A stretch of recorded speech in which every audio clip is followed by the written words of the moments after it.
Hello, I'm Dr. Scott Wattier. And I'm Tommy Welling, and you're listening to the Fasting for Life podcast. This podcast is about using fasting as a tool to regain your health, achieve ultimate wellness, and live the life you truly deserve. Each episode is a short conversation on a single topic with immediate actionable steps. We cover everything from fat loss and health and wellness to the science of lifestyle design. We started Fasting for Life because of how fasting has transformed our lives, and we hope to share the tools that we have learned along the way.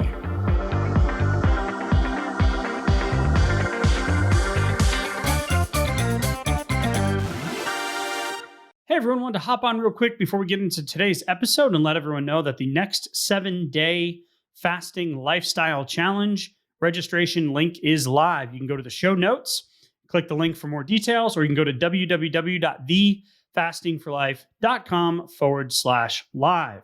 Wanted to speak directly to you if you've been listening to the podcast. Maybe you're new and just getting started, or maybe you've been fasting for a while and really trying to adopt that lifestyle, and the scale just won't move beyond that 2 to 4, 3 to 5 pounds each week. Or maybe you feel like you've hit that dreaded weight loss plateau, or maybe the hunger, or as my wife likes to say, the hangriness has snuck up and bit you on the backside, and you just can't seem to get away from those cravings, or the consistency of your fasting schedule just isn't allowing you to get back on track if you've fallen by the wayside. This 7-day lifestyle challenge is exactly for you. It's coming up in the near future. Please don't miss out on this opportunity. We are super excited to be leveling up this experience and leaving that diet baggage behind, giving you the confidence and the habits to build that long-term weight loss and fasting lifestyle success. Go to the show notes. You can click the link, or www.thefastingforlife.com/live. We will hope to see you on the inside. And now to today's episode. Hey everyone, welcome to the Fasting for Life podcast. My name is Dr. Scott Wattier, and I'm here, as always, with my good friend and colleague, Tommy Welling. Good afternoon to you, sir. Hey, Scott, how are you? Fantastic. As always, my friend, excited for the conversation that we are going to have today. We have answered probably over 200 questions in the community group and in our continuity group over the last 3 to 4 months. And we are going to be picking out some of the highlights and the ones that we think are the most important and the ones that we get most often. So I think it's going to be a fun conversation today. I'm excited about it. If you're new to the podcast, welcome to the Fasting for Life podcast. Go ahead and check out the first couple of episodes, episode 0 and episode 1. Give you some insight into, they're short, into why we started the podcast, who we are, our journey, and our story. And a welcome. And for you guys, loyal listeners, the OGs, appreciate you being on this journey with us. As our introduction says, we want to keep this conversational. So we're going to be inviting everyone into the free community group that you can find in the show notes to continue the conversation about today's questions and get the support that you are looking for on your fasting journey. I cannot believe we haven't been doing this sooner, but we're always trying to level up, and hopefully today's conversation will be good as well, Tommy. So I'm going to spin the wheel, the virtual wheel here, and we've picked out 5 or 6 questions today. And first choice, Tommy, where do you want to start? First choice is going to be with work and feeling those physical, like, am I going to be able to do what I'm used to doing even when I'm fasting? Because I'm a little bit concerned. So this one said, I work a physically demanding job as a handyman. Because of the physical demands of my job, I'm scared to do those full fast days, like go more than 24 hours. Because the lack of eating may cause me to be dizzy or lightheaded, might cause me to faint. I'm a little worried. Any way to remedy this? That is a great question. And I just had a thought in real time that in the summer here, when I go out to golf, I know it's not work, but it is 100 degrees in the afternoon, which is the only time I can go. And it's hot and it's humid. And I actually love to walk the course. I don't do it as often as I used to. But I will tell you, in thinking in real time, that, and I don't get to play often, 3 kids under 5 and a new baby. Right. But I'm hoping to, and 2 blown biceps tendons, I'm really hoping to this summer to get back out on the course. But I now know that I feel way stinking better on these hot and humid days with just taking water some electrolytes or some LMNTs with me on the course and having no food. I feel incredibly better as long as I'm staying hydrated. So that's my first point here, is that if you're going to be out in the heat, you're going to be doing a physically demanding job. I could put this in the category, Tommy, of being one of those stumbling blocks or one of those speed bumps that doesn't allow you to feel confident in what you're trying to do, right? Yes, yes. And there's a bunch of them in the beginning with fasting, especially if you're talking to your friends about it. So this is one of those categories where the concern is, low blood sugar, dizziness, faint, right? That's very rare unless there's two situations. One, you have a genetic disorder or a condition or something going on with your insulin production that is going to force your blood sugar low. It's rare, a tumor, some type of genetic thing, right? Yeah. The other more common concern is, well, I'm going to push hypoglycemia. I'm going to push my blood sugar low. My body's it's just going to keep dropping. Your body has stop mechanisms in place. It's not going to do that unless you're on blood sugar lowering medications. The key here for this and my golf analogy is staying hydrated, but not just water, using a trace mineral salt. Yeah. I feel like a little bit of trial and error goes a long way here. So don't jump into the deep end. Like wade in a little bit. Yeah. Like slowly increasing the length of those fasts, or feeling a little bit of that, using the salt or the electrolytes, and feeling the benefit and how it improves the situation and how quickly and sometimes surprisingly it will fix the situation and how you feel. And then going, now I have a little bit more confidence to push that fast a little bit longer, to go a little bit farther in my next fast, and then maybe to add some additional activity on top of that. So again, like you said, wading into the waters, before you're, maybe up on a ladder or doing full blown work in the summertime heat and on a longer fast, right? Like that's a little bit on the deep end. And if you're not a water drinker, you definitely want to get some of that in before, right? You don't want to just be like, I'm just going to push it. I didn't drink any water today. Probably not the day to push it. Yeah. Good point. So good stuff. All right, cool. Another question here. We had a question that came in about alcohol. So the fourth macronutrient, right? And this is something that in the dieting world, there's different viewpoints on. We come from the camp that what is sustainable for you and how you want your ideal day, week, month, or year to look is what's going to be the right process for you. And that's why we love fasting and believe fasting can be applied to any lifestyle from vegetarian to carnivore and everything in between, right? So if we're talking alcohol, what is the best alcoholic beverage to drink once you reach your target weight? The lesser of all evils, basically. And I want to get down on my hands and knees and pray that it would be that the answer would magically be, when I open my eyes, a double craft IPA. Yes, I'm that guy. I love, that is my go-to, or a nice glass of red wine or port post dinner. Those are my go-tos, right? And it's few and far between nowadays, but that's what I want it to be. And from a macronutrient standpoint and physiological effect standpoint, all alcohol is going to stop fat burning. It's going to circumvent the natural ketone production. It's going to kick you out of fat burning. Depends on the amount and the type, up to 12 to 36 hours, sometimes even a little bit more. So I love the nuance in this question. Is all right, well, what's the best? And then where is my deciding line going to be in terms of dosage and frequency? Yeah. And what you just alluded to there is important to understand, because if you are fasting and you are looking to lose weight, that alcohol consumption can set you back more than you would have thought. Even if you're used to tracking the calories, you go, wait a minute, that was only 400 calories worth of drinks that I had. Why did I see the scale tick up 1.5 pounds? And there's a whole different host of things that are happening physiologically. And like you said, kicking you out of that efficient fat burning that you were just in means, oh man, I'm doing something very different here than what I was doing before, even though I may not have taken in that many calories. So I think that's really important to understand. And even when you're at that goal weight, you're looking to sustain that progress right there, understanding that you may not want to be intaking alcohol very as frequently as you might have in the past, especially when you were on a fat gaining part of your journey.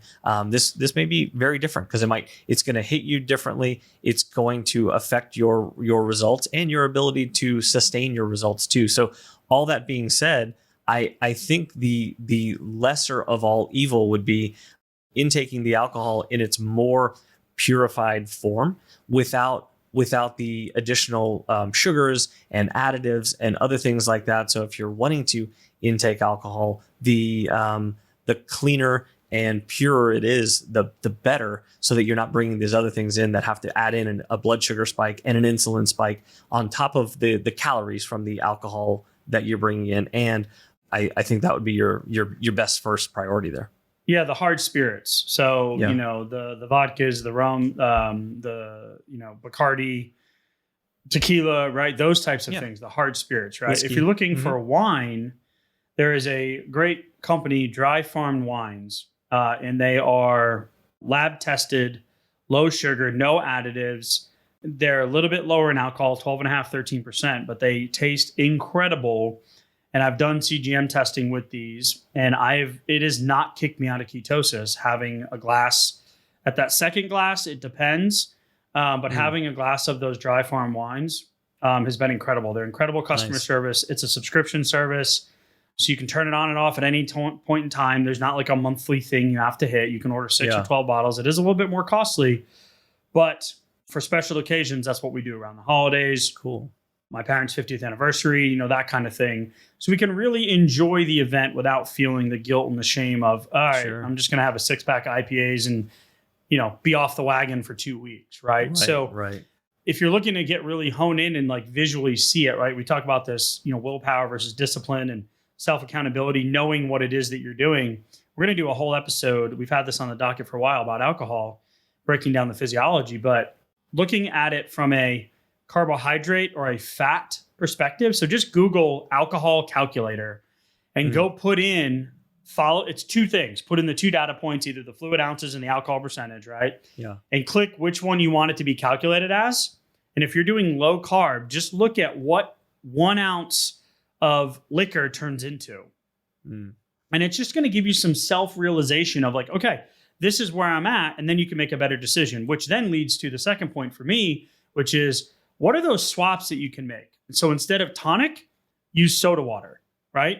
With some fresh lime. Instead of, the sugar-filled ginger beer, go ahead and find the more natural forms. There are lower sugar ginger beers out there if you're making like a Moscow Mule, right? Or if you're doing like a more fancy mojito or something, right? Make your own simple syrup at home, so then you can control what that sugar content is, right? Yeah. And even like there's lower sugar, lower quinine based tonics on the market now, right? So you just need to put some intention behind it, right? Because if, celebrations, maybe you have a favorite restaurant you go to with your husband or wife every week, like you want to enjoy that.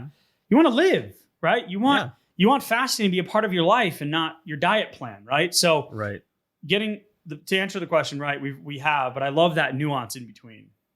Yeah, me too. And even like if we go out to, let's say, a Mexican restaurant here in Texas, like to get a margarita is like, oh my gosh, like not only do you have the alcohol, you have all these things mixed in it. Maybe agave syrup, like super sweet, tends to be kind of the taste profile. But if I'm trying to lose weight or trying to maintain my results after losing weight, I better be careful with those regular margaritas. So asking for half syrup or skinny easy on the syrup, skinny, or substituting one of the fruit juices in a little bit of that instead of some of the heavier syrups can go a long way for controlling the insulin and the blood sugar spikes, still getting the desirable effect of the drink that I want, and also maintaining my results in the process.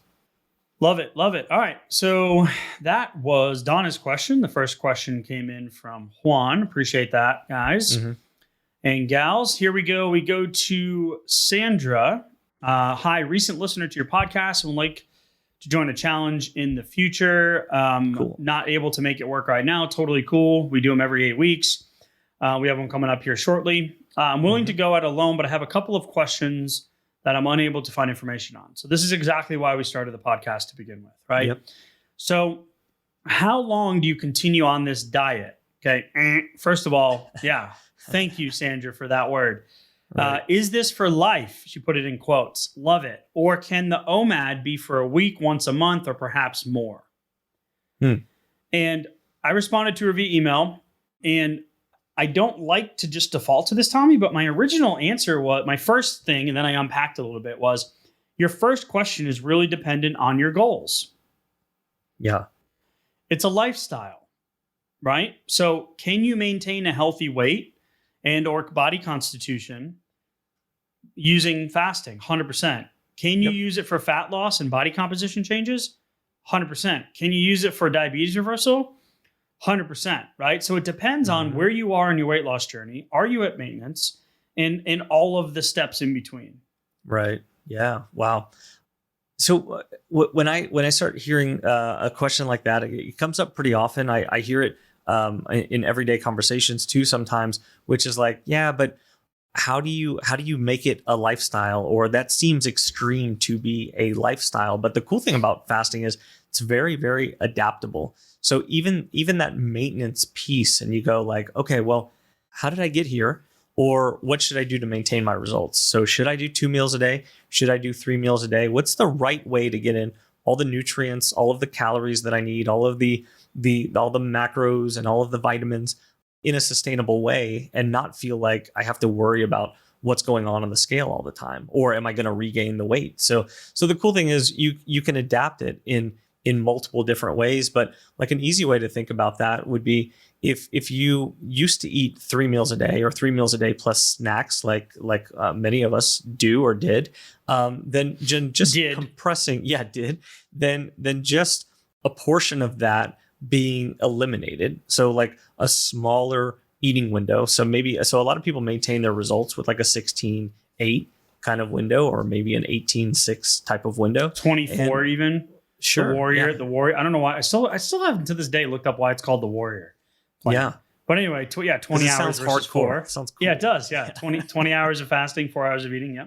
Yeah, that can be a good way. And for some people that opens up like grazing opportunities. That can be a really slippery slope. Right. So if that's the case and you look at it going 4-hour window, that sounds like that might lead me down my old habits, my old paths. So then don't look at it like that and just go, well, maybe I'm doing 2 smaller meals or 2 medium-sized meals on either side of that 4-hour window. So I'm going to wait 20 hours. I'm going to have a small to medium-sized meal. And then 3 to 4 hours later, I'm going to have one more. And then that'll be it. I'll set another 20-hour timer. And it's just some cool ways to keep it simple and sustainable for long-term success.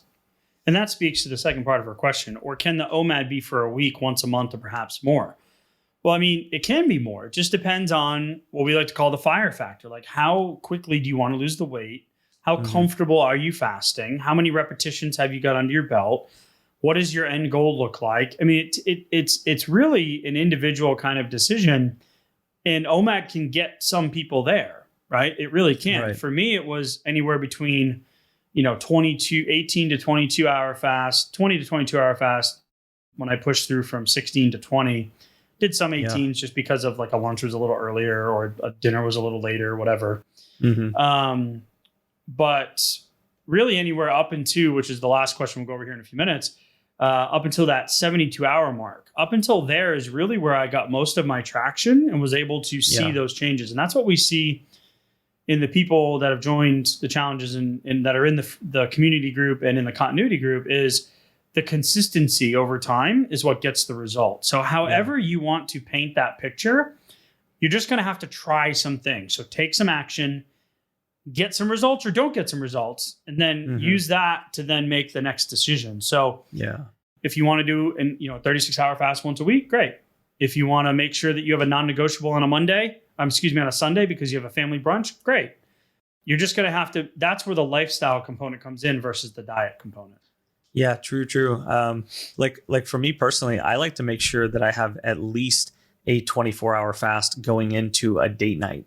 Like, because I don't want it to be too super long, because I don't want to have to think about how to break that fast too much. But at the same time, I don't want to have just eaten the previous meal or even like very much late in the previous day, because I'm not going to feel as good and as high energy and as just kind of like in the moment during an important day of the week for me personally. So I mean, that's one thing that I have that's an important non-negotiable that comes up each week. And so I kind of my maintenance plan is built around a few of those important non-negotiables for me. So I think there's some good trial and error there, but there's a lot of cool flexibility in fasting. I love that part of it. Agreed. And that's why I love that question, because it speaks to that. So, yeah. All right, 2 more questions here. We got a question coming in from Beth. And this is going to go out to a lot of you listeners that have been on this weight loss journey. Regardless if you're on the fasting journey, you're new to it, or you've been on it and life got in the way and now you're trying to regain the traction. Like, I really like the conversation that's going to come out of this. And I appreciate Beth's transparency here. Is really need some encouragement. I've gained back what I lost. Can't seem to stay on schedule. Wondering if I'm not one of the 5% that can do this. Meaning, we reference the 5% of people that can lose the ideal weight for that they're trying to lose and keep it off for up to 2 years. Right. Yeah. So getting into that, operating outside of the status quo. You're the salmon swimming. Well, no, all salmon swim upstream. That's a bad analogy. So you're the outlier. Okay. Let's use the word outlier. That's being able to obtain the 5%. And the first thing that I love about this is that she reached out for help. Yeah. So she is self-aware, and that is a huge, huge, huge starting point, especially when we unpack that conversation between willpower and discipline. To get from always having to say, I will and I won't, right? The 2 weakest forms of willpower. To get from that into having discipline, which is training and consistency that gets an outcome. You have to have that, okay, I'm ready to change. I know I haven't succeeded. And we like to take that as a failing forward moment and say, okay, well, now what do you do? Because a lot of people are going to go dive right in. I almost said a bad phrase, turn a phrase. I almost did it. And just go crazy, all out gas pedal. But that's typically not going to work for most people. Yeah. And I'm going to do a 40-day fast because I've been off the wagon for 6 months. No, no. Yeah, that's unlikely to really help, like short term or long term.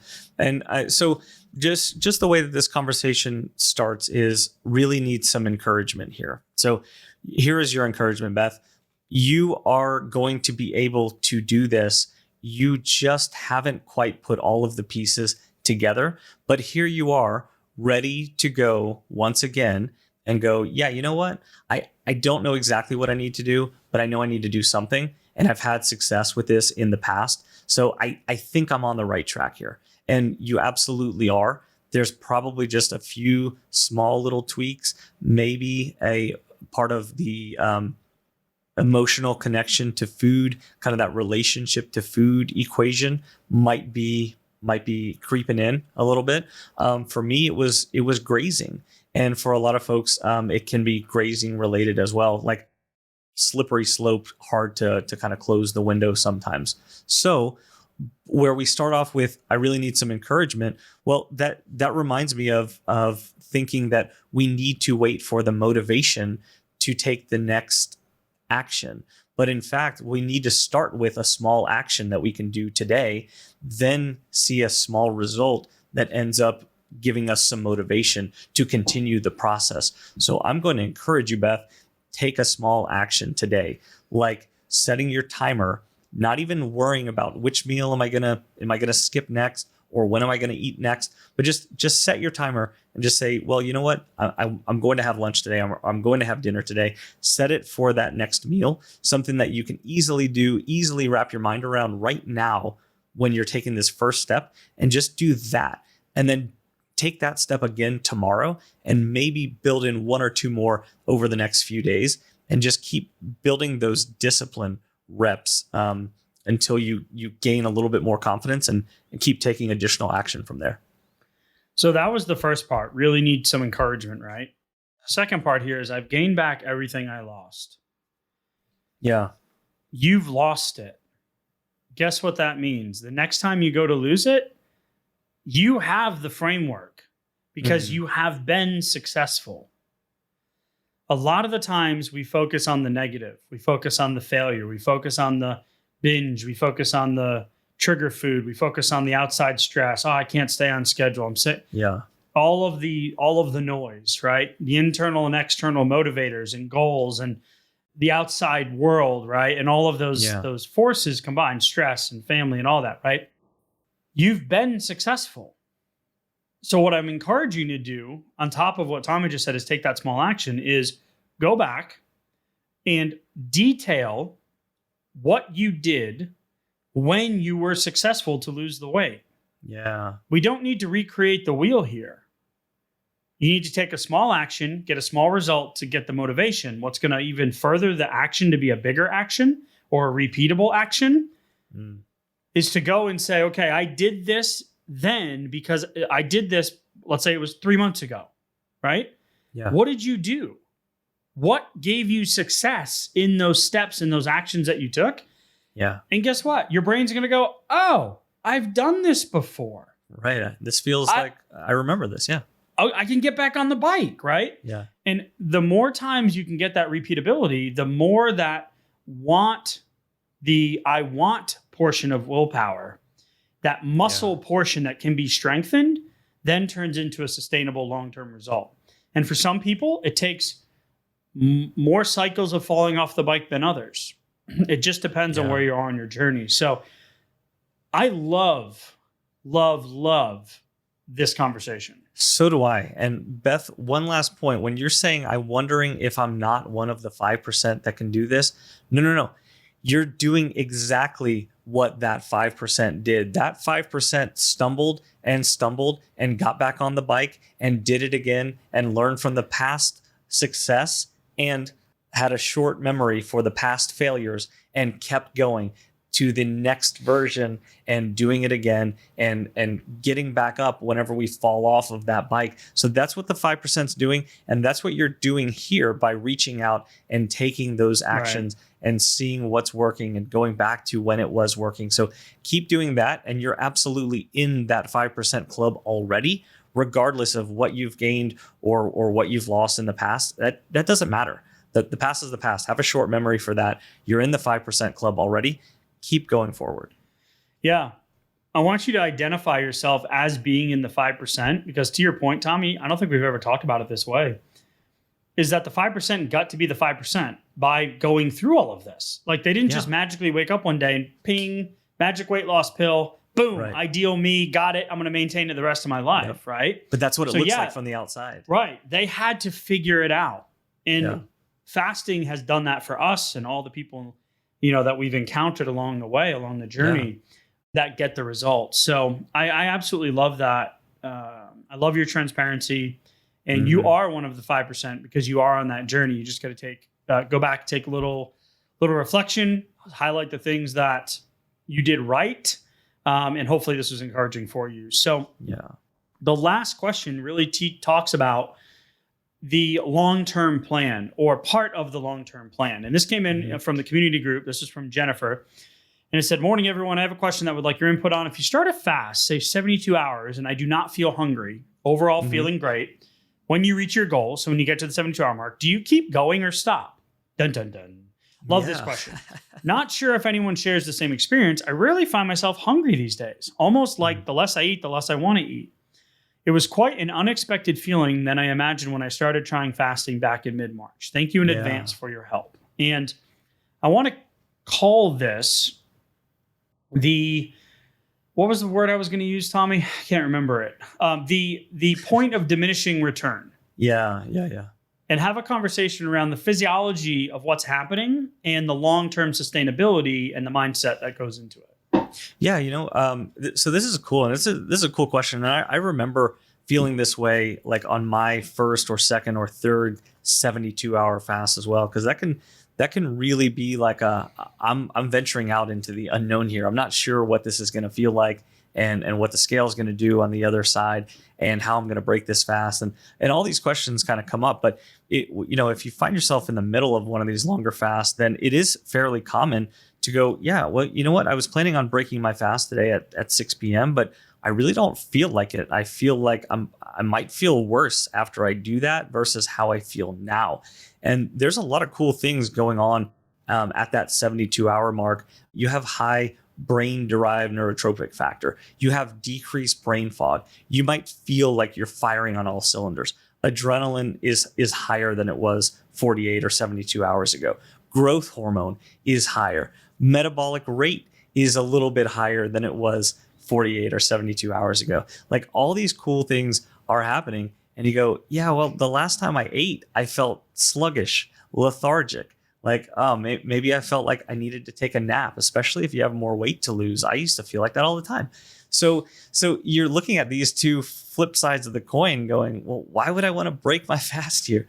But at the same time, if there is a point, and it's right around this time, around that 72-hour mark, where a lot of the markers start to turn back towards their normal baseline or start to decrease from a high point, like the growth hormone, like the adrenaline. And so it's important to have a plan to actually break that fast. And maybe it's not quite at that 72-hour mark whenever you're in it. Maybe that's not the perfect time, but having a plan for it. And then on the other side of that, what you're going to do after you break that fast, I think is almost more important. So before we get to the breaking part, because I love that, it's a two-part explanation, is just to be really clear, the blood glucose and insulin is gonna spike through the circadian rhythm the first few days. Mm-hmm. And by like day 4 or 5, it's gonna bottom out. Yeah. So you're not gonna decrease insulin or blood sugar like anymore. Like, it's gonna get to its level and kind of bob and weave a little bit, right? Right. The the HGH and the growth hormone, right, are going to peak at day 3. Okay. The weight loss and ketones are going to kind of be flat over the first 18 to 20 hours and then spike. And then you're going to plateau around day 3 again. And then from there, if you just continue to do like a 40-day fast, they would, they'd continue to tick up, and eventually your ketones would plateau and your weight loss would slow, because now you've burned through the short-term energy stores, you've burned through the glycogen, the freezer's empty, the cupboards are bare, right? You're tapping into that visceral fat, that deeper fat, right?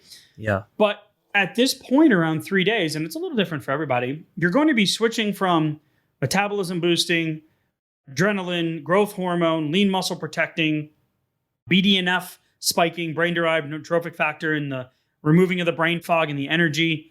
Yeah. You're going to see maybe your sleep improve. But then when you get past this point, then your body's going to start doing more of the deep physiological work, like intestinal stem cell regeneration, immune system, musculoskeletal stem cell proliferation, larger decreases in inflammatory processes, autoimmune resetting, insulin sensitivity boosting, autophagy, so cellular regeneration, right? All of those things are going to increase. So you're going to get to a point where this is it, when to break the fast. And then we'll get into what you're going to do after. Whether or not to stop, you're going to get to a point where, so it depends on your goals going into it, but the open-ended nature of it, you're going to get to a point possibly where your ketones get to a certain level and your blood sugar gets low. You're going to get into what's called a deeper level of ketosis that is not ideal for weight loss. Yeah. So you're going to be, and this has happened to our moderator, Casey. This has happened in the group. This has happened to me, where like I get to day 5 and I just don't feel great. And my blood sugar is low. My GKI, which is the relationship between glucose and ketones, is really low. And I'm now in a deep therapeutic level of ketosis. Well, sometimes it can suck being there and you're not going to feel great. Yeah. So you're probably, unless you have a different goal related to weight loss or maintenance, then you don't really need to be there in my opinion, all that often. Yeah. Maybe one time a year is like a reset, right? Yeah. So that's, I guess the last piece of perspective would be, when is the juice not worth the squeeze, right? And if it's for weight loss, doing just 40 days, you're going to get some incredible freaking results. I hope you document it, right? Fast, yeah. Like supervised, okay? Don't just do it on your own. Right. Especially if you're new. But what is the sustainability piece, which then lends to your point of what is your plan post-fast? Yeah, because I've heard a lot of folks talk about these longer fasts, especially as you alluded to, for like ripping off the Band-Aid. Like I I really feel like I need some sort of major reset. I think I'm just going to do a 10-day fast. And then coming off of that, we tend to go back to previous habits. We tend to go back to homeostasis, to a balance point. And that ebb and flow after a 10-day fast, usually for most people, doesn't end up in much of a net fat loss. In fact, it can sometimes be a net fat gain over a matter of weeks to months into the future. And that's exactly why we really need to have a plan, especially on the longer fast, for not only for how are you going to break that fast and when, and even if you do change the target a little bit because you extend it because you're feeling great and you just don't want to break that fast just yet, that's fine.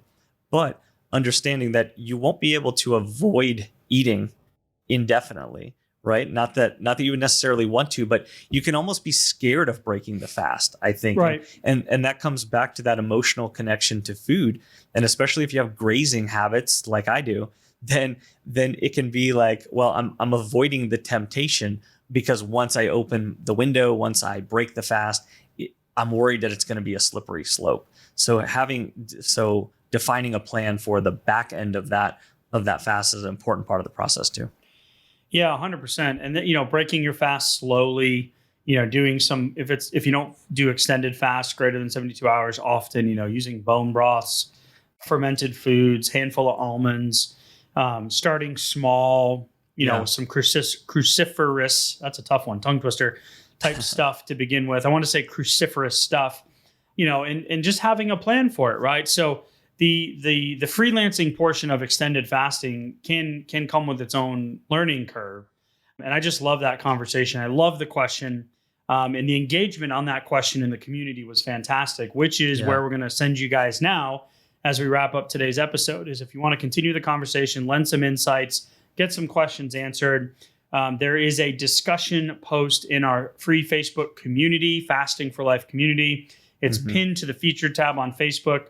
You can click the link in the show notes, Tommy. And just really, really, really great questions. So keep them coming. If we haven't gotten to it, resend it. It means we may have missed it. But really excited to continue the conversation in the group. And just excited that there are so many people on this journey with us. Yeah, because absolutely, like support and encouragement and feedback are really, really an important part of a fasting journey. So I just love how those pieces kind of come together. And so thank you guys for the questions, and appreciate the opportunity to be here, with you on this journey. So it's just really cool. Yep. Awesome. As we wrap up today, Tommy, thank you as always for the conversation. You guys know we will be dropping episodes every Tuesday, as we have for however hundreds of episodes we're into now. Just appreciate y'all listening. The new Fasting for Life fam, the OG listener, we appreciate each and every one of you.